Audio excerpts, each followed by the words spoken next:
De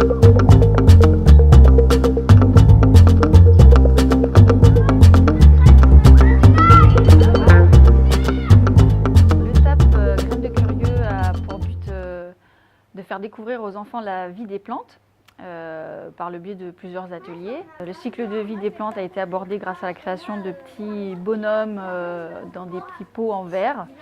On a semé des petites graines qui ont germé. Ces petits bonhommes nous ont suivis sur toutes les séances du TAP graines. Il y a dû y avoir 5 séances et à chaque début de séance, les enfants entretenaient leurs petits bonhommes. C'est un peu le fil rouge de ce TAP.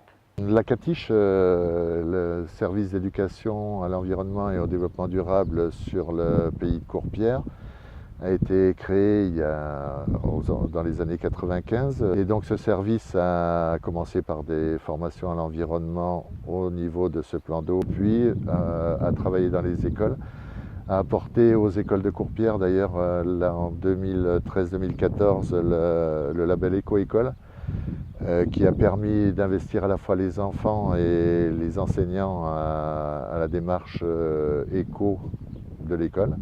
Et depuis la rentrée 2014, s'oriente vers les TAP, c'est-à-dire l'intervention en périscolaire pour les formations à l'environnement, alimentation et biodiversité. Les TAP CATICH au sein de la collectivité, donc de la communauté de communes du pays de Courpierre, s'inspire du projet politique de la collectivité et notamment d'un PADD, projet d'aménagement et de développement durable, qui est une vision à 20 ans du territoire et qui porte notamment sur le cadre de vie et l'envie pour les habitants de s'approprier ce territoire et de jouir pleinement de ce cadre de vie. S'inspirant de cet objectif général, les TAP CATICH ont pour but, vis-à-vis des enfants, de leur faire aimer le territoire.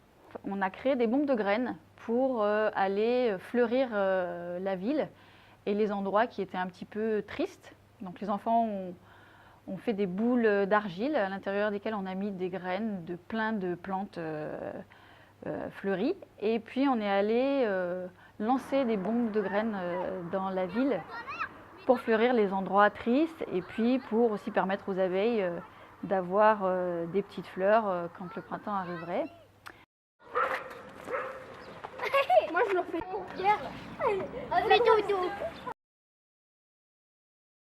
Alors la mise en place des TAP sur le territoire du pays de Courpierre, du point de vue de la CATICH, ça s'est organisé par la proposition de thèmes envers la collectivité, des thèmes liés à l'alimentation, liés à la biodiversité. Lors de ces étapes, il y a eu une progression.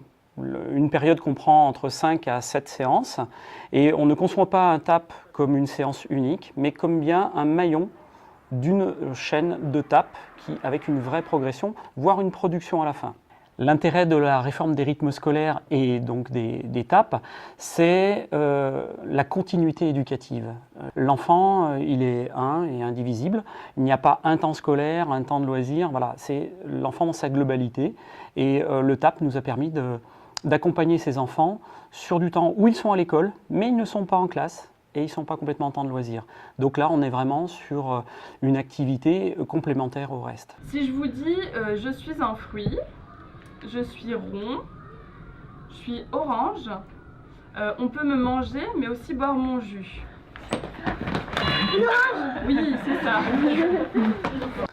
La communauté de communes de Courpierre a proposé aux enfants un TAP qui s'intitule les locavores. Donc le principe, c'est la découverte de l'alimentation durable durant cette séance. Après, il y a d'autres objectifs pédagogiques dans ce TAP.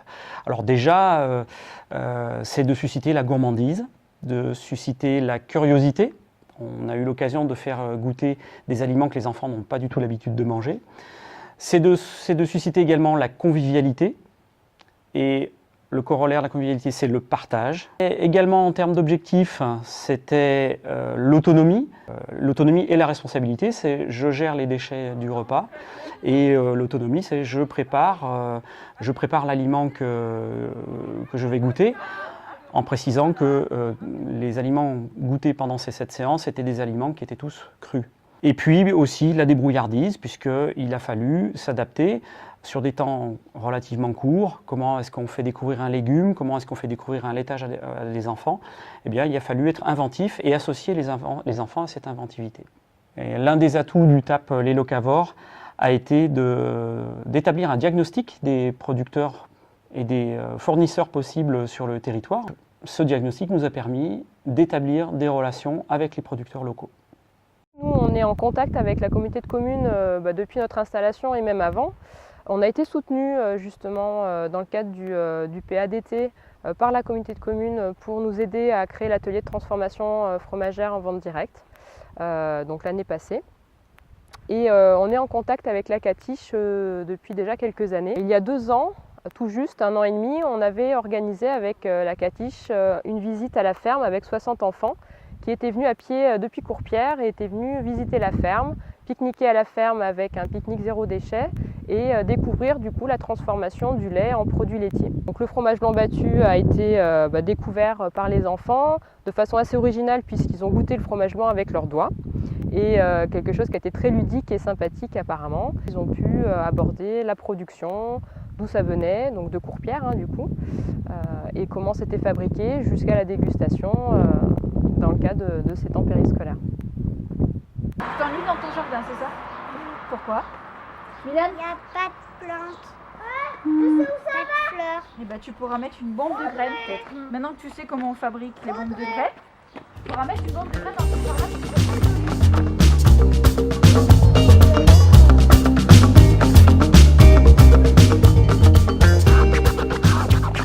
Tu le dis en secret? Alors Mathilde peut-être elle pourra le dire. Mathilde, tu veux venir en secret à la caméra dire ton idée des roues? Dis-moi. En fait, il y a le bouchon et il y a le petit bouchon et tu le mets dedans, le petit bouchon. Tu mets le petit bouchon dedans et après comment tu fais? Et après, tu prends la bouteille et tu feras comme ça. Tu connais? Oui. Comme ça, tu colles. Nous avons dans un premier temps fait ce qui s'appelle un groupe école, réunissant des parents et des enseignants et l'équipe municipale de la cantine. Et nous avons beaucoup réfléchi sur les horaires, savoir à quel moment nous allions mettre ces rythmes scolaires. Et a été choisi l'horaire, la tranche horaire de 16h à 17h, les lundis, mardis et jeudis. C'est un temps qui est quand même très particulier puisqu'on a les enfants à la fin d'une journée scolaire, ils sont fatigués, ils en ont plein la casquette. Certaines fois on les récupère directement dans la classe, ils n'ont pas forcément de récréation qui ont été prévues entre le temps scolaire et le temps périscolaire. Et donc la demande est particulièrement de faire des animations ludiques où les enfants vont pouvoir s'aérer mais tout en étant l'objet des petits débrouillards, s'amuser avec les sciences. Donc s'amuser avec les sciences, ça reste quand même quelque chose de sérieux, mais est-ce qu'on est obligé d'être sérieux pour faire des choses sérieuses? Ça, j'en suis pas sûre. Deuxième décision, que mettre dans ces horaires? Et je me suis dit que ce serait intéressant pour les enfants d'avoir des activités de découverte. Donc on s'est mis d'accord sur le yoga avec un bénévole, les contes pour les petites classes, le sport qui nous semblait nécessaire, les échecs et arts plastiques qui étaient déjà présents au niveau du centre de loisirs. Et puis les bénévoles ont un peu soufflé au bout du premier trimestre, c'était un peu difficile. Donc au 1er janvier, nous avions décidé d'avoir une autre activité et c'est comme ça qu'on s'est trouvé vers les petits débrouillards. Et c'est une activité qui fonctionne vraiment beaucoup au niveau de l'école parce que c'est une découverte ludique de la science. Sur la mairie de Malauza, nous avions comme objectif dans un premier temps de proposer ces activités gratuitement aux enfants. Il est certain que c'est un budget important pour une petite commune comme la nôtre. Alors au point de vue matériel, pas d'investissement très important, beaucoup d'investissement sur plan humain en fin de compte. Donc les Petits Débrouillards, c'est une association qui a quand même du passé puisqu'on est depuis plus de 10 ans en Auvergne et les activités jusqu'à présent, ça pouvait être soit d'aller dans les écoles, dans les accueils de loisirs ou d'aller se poser au pied des tours et d'animer. Et l'arrivée des temps périscolaires a un petit peu révolutionné la façon de fonctionner à l'association. Puisque ça a créé de l'activité régulière avec des animateurs qui animent toutes les semaines et qui revoient des enfants régulièrement.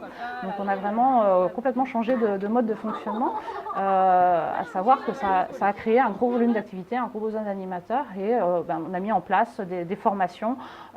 Jusqu'à présent, on faisait 3 sessions de formation par an. Cette année, je crois qu'on en a fait 6 ou 7 pour pouvoir justement répondre à cette demande, puisque les communes sont venues vers nous avec une forte demande d'animation et de proposer des choses ludiques en fin de journée. Et donc on intervient directement dans les écoles, dans les classes. C'est souvent des activités qui sont plutôt ponctuelles, même si au cours de l'année, on peut revoir les enfants, c'est même le but. Et on essaye de construire idéalement des séances avec une progression pédagogique. C'est vrai que ces temps fragmentés de TAP doivent être préparés par l'animateur pour qu'il y ait un réel suivi et une réelle progression, comme je le disais. Sinon, ça peut être décousu.